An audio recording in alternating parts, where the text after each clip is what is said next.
하나님의 은혜가 여러분들 가운데 함께 하시기를 주님의 이름으로 축원합니다. 자, 사도 바울이 그레데에 있는 디도라고 하는 사람에게 편지를 보냅니다. 디도는 사도 바울과 함께 사역했던 유명한 사람이지요. 그러니까 사도 바울 세대, 사도 바울, 바나바 이런 사람들의 세대가 있고요. 그 다음 세대 그러면 디모데, 디도 이런 사람들을 들 수 있습니다. 특히 여기 디도 같은 경우 이 사도 바울이 에베소에 머물고 있을 때에 고린도 교회와 관계가 좀 서먹서먹했었거든요. 그때 이 두 고린도 교회와 에베소에 있는 사도 바울 관계를 중간에서 잘 편지도 전해주고 또 소식도 전하면서 두 관계를 해소했던 결정적인 사람이 바로 디도였습니다. 그래서 사도 바울이 마지막 사역, 그러니까 로마 감옥에 갇혀 있다가 잠깐 자유를 얻었을 그때에 디도를 데리고 그레데를 방문했다가 그레데에 할 일들이 많은 거예요. 사실 바울이 거기에 머무를 만큼 여유 있지는 못했습니다. 그래서 그레데에 디도를 남겨두어서 여러 가지 일을 처리하게 했었지요. 그중에 감독을 세우는 일이라든지 또 지도자들을 세우는 일이 있었고요. 그리고 또 여기도 역시 여러 이단들이 이 교회를 자꾸만 흠집내고 흐트러뜨리고 믿음을 믿지 못하게 만드는 그런 상황들이 계속되고 있었습니다. 그래서 오늘 본문의 말씀은 이제 그레데에 있는 성도들이 세상 속에서 어떻게 그들 모습을 드러낼 수 있을까? 그 문제에 대해서 몇 가지 말씀하고 있습니다. 우선 여러분 3장 1절, 디도서 3장 1절을 좀 먼저 읽어볼까요? 디도서 3장 1절 한번 다시 읽어봅니다. 너는 그들로 하여금 통치자들과 권세 잡은 자들에게 복종하며 순종하며 모든 선한 일 행하기를 준비하게 하며. 여기 너는 그들로 하여금, 그들이 누굽니까? 그레데에 있는 성도들이에요. 그레데에 있는 그리스도인들, 그들로 하여금 어떻게 행동해야 될지, 그들이 세상 사람 앞에서 어떤 모습을 보여야 될지를 이야기해 주고 있어요. 자, 우선 통치자들과 권세 잡은 자들에게 복종하며 순종하라고 말합니다. 여러분, 그레데라고 하는 이 섬은 사실은 유럽 지중해 문화권에서 가장 먼저 지중해상을 장악했던 사람들입니다. 무역에 있어서도 그렇고 나름대로 자부심 있던 사람들이에요.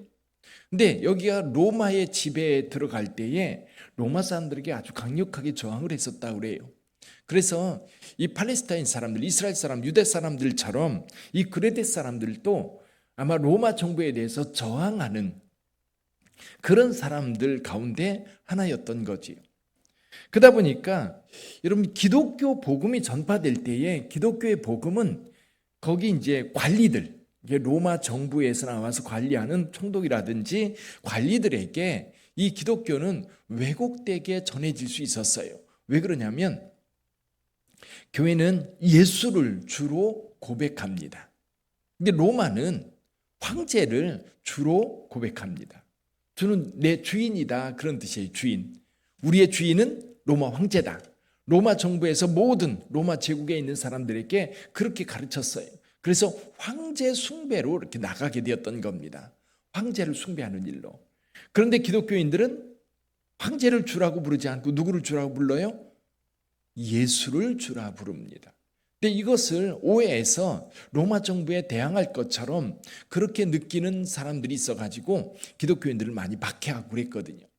그래서 사도 바울은 이 그레데 사람들이 오히려 이 권세들, 이 총독들이나 그런 사람들이죠. 통치자들, 권세 잡은 자들에게 복종하고 순종해서 그런 오해의 소지가 없게 해라. 왜냐하면 이렇게 오해하면 힘들거든요. 박해도 받고 그리고 고통도 당하고 여러 가지 어려움을 당할 수 있기 때문에 사도 바울은 오히려 통치자들과 권세자들에게 순종하고 복종하라고 이야기를 합니다. 그래서 이 기독교인들은 사회 어떤 부정한 것, 또 악한 것에 대해서는 우리가 도전하고 또 악한 것에 대해서는 그걸 개선하려고 노력해야 되겠지만 그렇지 않은 경우는 여러분 통치자들이나 권세자들에게 복종하는 게 많습니다. 우리나라도 마찬가지예요. 지금도 여러분 대통령에 대해서 잘한다 못한다 하지만 그가 악을 행하는 건 아니잖아요. 그렇다면 우리는 당연히 복종하면서 믿음 생활 잘할 수 있도록 인도하고 또 나라 민족을 위해서 하나님 앞에 기도하는 것은 마땅한 겁니다. 또 한 가지 사도 바울이 우리 그리스도인들이 세상 사람들에게 어떻게 보여야 될까? 여기 1절에서 이렇게 한 가지 더 말합니다. 모든 선한 일 행하기를 준비하게 하며. 무슨 뜻이냐면요, 우리가 선한 일을 할 수 있는 기회가 있을 때에 그냥 외면하는 게 아니라 기독교인들은 나서서 행해야 합니다.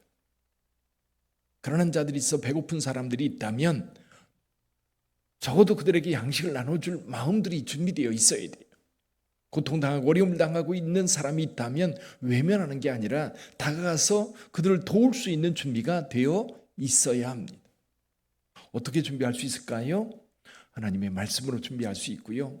그리고 공동체 안에서 우리가 하나님 앞에 함께 신앙생활을 하다 보면 기회가 있을 때 도울 수 있습니다.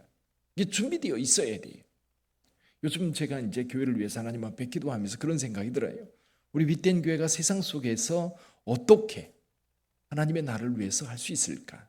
지금 여러 가지 하고 있지만 그럼에도 불구하고 우리 교회가 지역사회 속에서 지역사회에 어렵고 고통당하고 힘든 사람들이 이렇게 숨겨져 있어서 돌아보지 못한 상태로 방치되어 있다면 어쩌면 그것이 우리 교회의 책임이기도 한 거예요.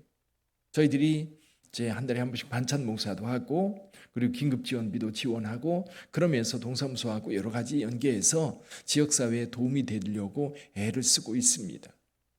근데 그것뿐만 아니라 혹시 누군가의 손길이 필요한데 손길이 닿지 못해서 어려움을 겪고 있는 사람들이 있다면 우리 교회가 그들을 돌아보고 또 살펴야 될 책임이 있는 거죠. 여러분 이런 게요. 이게 교회가 이렇게 있다 보면 잘 몰라요. 여러분들이 동네에 살다 보면 어떤 분들이 어렵고 어떤 분들이 고통당하고 있고 어떤 분들이 괴로움을 당하고 있다고 한다면 그런 것이 정부를 통해서도 도울 수 있지만 법적으로 정부나 동사무소나 지방자치단체에서 도울 수 없는 경우가 있거든요. 그런 경우에 종교단체, 즉 교회라든지 이런 곳에서 적극적으로 도울 수 있는 겁니다. 그래서 교회는 선한 일을 행할 준비가 되어 있어야 돼요. 성도들도 마찬가지고 교회도 마찬가지고요. 또 한 가지 볼까요? 여기 그 2절을 한번 다시 읽어봅니다. 2절 아무도 비방하지 말며 다투지 말며 관용하며 범사의 온유함을 모든 사람에게 나타낼 것을 기억하게 하라. 누가? 성도들이. 성도들은 세상에 나가서 막 다투고 싸우고 그러면 안 된다는 겁니다. 그래서 아무도 비방하지 말고 우리 스스로 다른 사람을 비방하거나 또 폄하하지 말고 그리고 다투지도 말고 오히려 관용하며 범사의 온유함으로 모든 사람을 대할 수 있는 성도들이 되어야 된다.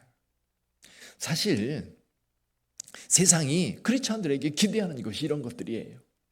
성경에서 말씀하고 있는 이런 사도 바울이 지금 그레데라고 하는 이 섬에서 디도가 사역할 때에 그 성도들을 준비시키라고 하는 그 내용이 사실 오늘 우리에게도 동일하게 적용됩니다. 우리도 세상 사람들에게 그렇게 나타내기를 원하고 세상도 우리에게 기대를 해요. 근데 문제는 뭐냐면 우리가 그걸 잊어버려요. 크리스찬들이 그걸 잃어버려요.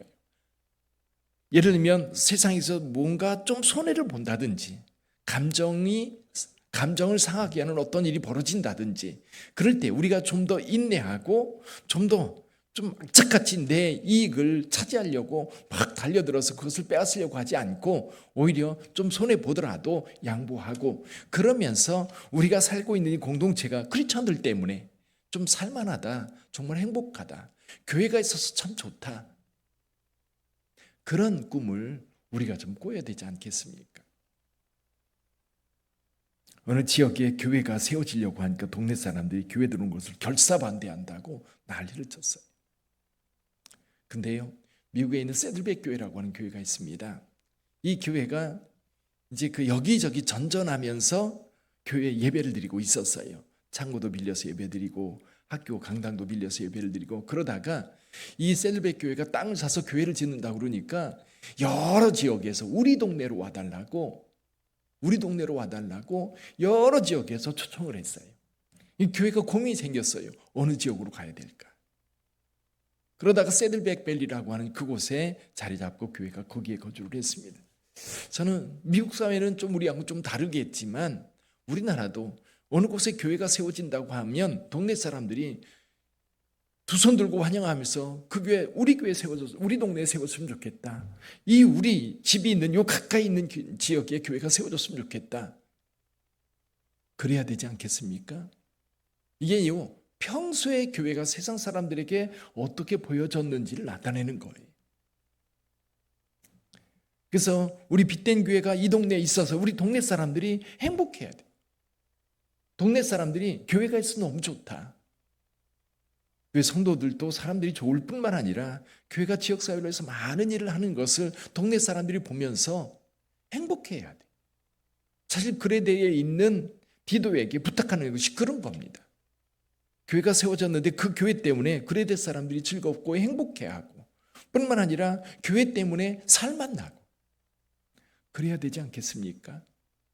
저는 그런 생각을 해봐요. 그래서 우리 빛된 교회가 여기 주님 오시는 그날까지 세워져 있을 텐데 동네 사람들이 참 자랑스러워하고 우리 동네는 빛된 교회가 있어.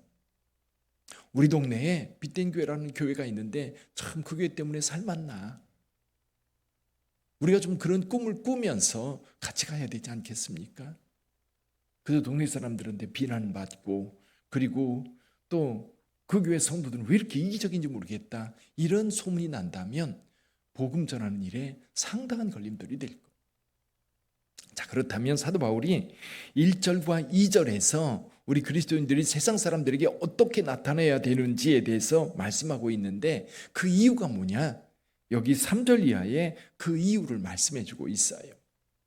3절에 보면 이렇게 말씀합니다. 우리도 전에는 어리석은 자요, 순종하지 아니한 자요, 속은 자요, 여러 가지 정욕과 행락에 종노릇하던 자요, 악독과 투기를 일삼은 자요, 가증스러운 자요, 피차 미워하는 자였으나 우리가 뭔가에 의해서 변화된 겁니다. 달라진 겁니다. 은혜를 받은 거예요. 은혜 받은 자는 은혜 받은 자의 삶이 있는 겁니다. 어떻게 은혜를 받았어요? 우리 구주 하나님의 자비와 사람 사랑하심이 나타날 때에 5절과 6절 같이 한번 읽어봅니다. 우리를 구원하시되 우리가 행한 바 의로운 행위로 말미암지 아니하고 오직 그의 긍휼하심을 따라 중생의 씻음과 성령의 새롭게 하심으로 하셨나니 우리 구주 예수 그리스도로 말미암아 우리에게 그 성령을 풍성히 부어 주사. 하나님의 성령으로 인하여 우리가 새 사람 되었다는 얘기지요. 7절에서 이렇게 말씀합니다. 우리로 그의 은혜를 힘입어 의롭다 하심을 얻어 영생의 소망을 따라 상속자가 되게 하려 하심이라. 여기 우리로 그의 은혜를 힘입어. 은혜입니다. 은혜. 은혜는요, 자격 없는 자에게 주시는 하나님의 선물이에요. 받을 자격이 전혀 없는데 내가 받은 선물, 은혜거든요. 이 은혜를 받으면요, 기쁨이 있고요, 행복해요. 그래서 은혜 받은 자들이 다른 사람을 섬길 수 있고, 은혜 받은 자들이 나눌 수 있고, 은혜 받은 자들이 겸손할 수 있고, 은혜 받은 자들이 세상 착한 일을 행할 준비가 되어 있는 자들이 되는 거죠. 그 은혜가 여러분들에게도 있기를 주님의 이름으로 축원합니다. 여러분, 은혜 받은 자의 삶, 오늘 하루 살아갈 때요, 그냥 저냥 살지 마십시오. 그냥 그저 세상 일에 쫓겨서 막 살지 마시고요, 잠깐이라도 여러분, 내가 그리스도인, 나는 은혜 받은 자, 나는 빛된 교회 성도, 그런 마음이 여러분들의 마음속에 언뜻 일어나서 여러분의 자세를 좀 바르게 하고, 그리고 다른 사람들에게 보여질 때에도 선한 모습으로, 위선이 아닙니다. 위선이 아니고요, 여러분들이 예수 그리스도의 은혜를 따라서 그 선한 모습으로 살아가는 거예요. 그 은혜가 오늘 하루도 여러분의 삶 속에 강력하게 나타날 수 있기를 주님의 이름으로 축원합니다. 오늘 본문의 말씀에 보면 한 가지 살필 게 있어요. 10절 한번 볼까요? 10절 같이 한번 읽어봅니다. 이단에 속한 사람을 한두 번 훈계한 후에 멀리하라. 왜냐하면 이 이단에 빠진 사람들은 이게 쇠뇌되어 있을 뿐만 아니라 이 사고 방식이요, 다른 것을 수용할 수 있는 여력이 없어요. 거기에 딱 고정되어 있기 때문에 여러분 아마 이단에 빠진 사람들하고 대화해 본 적이 있을 겁니다. 여러분 들으려고 하지도 않고요, 꽉 막힌 벽에 대고 이야기하는 것 같아요. 토론이라고 하는 게 안 됩니다. 그래서 여러분 이단들하고 접촉하지 않는 게 제일 좋아요. 여러분들이 충분히 성경에 대한 통전적인 지식을 가지고 있을 때는 괜찮아요. 근데 통전적 지식이 없으면 이단들하고 대화하기 참 어렵습니다. 왜냐하면 그들은 그들만의 성경 구절을 뽑아가지고 거기에 틀을 딱 맞춰놓고 그것만 가지고 얘기해요. 예를 들면 하나님의 교회들은 이제 유월절 지켜야 구원받는다, 어머니 하나님 아느냐, 그 얘기만 합니다. 다른 얘기하지 않아요. 이 성경에 대해서도요, 다른 걸 얘기하면 그건 아예 미혹하기 위한 말씀이라고 딱 선 긋고 얘기를 안 해요. 그러니까 성경에 대해서 충분한 그 지식이 있지 않으면 얘기 안 하는 게 좋아요. 그래서 이단들 옛날부터 그랬습니까? 이단에 속한 자들 한두 번 권하다가 안 되면 멀리 해라.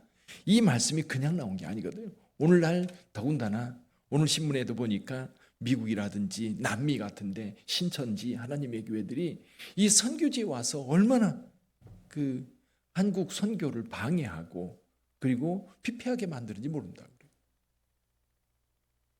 이럴 때 우리가 좀 바짝 정신 바짝 차리고 복음을 따라 사는 사람들, 은혜 받은 자들이 어떻게 살아가는지를 우리가 분명하게 보여주지 않으면 아마 이단들은 더 길길이 날뛸 거예요. 오늘 또 은혜 받은 자의 책임감을 가지고 복된 나로 살아가는 저와 여러분들이 되기를 주님의 이름으로 축원합니다. 기도하겠습니다.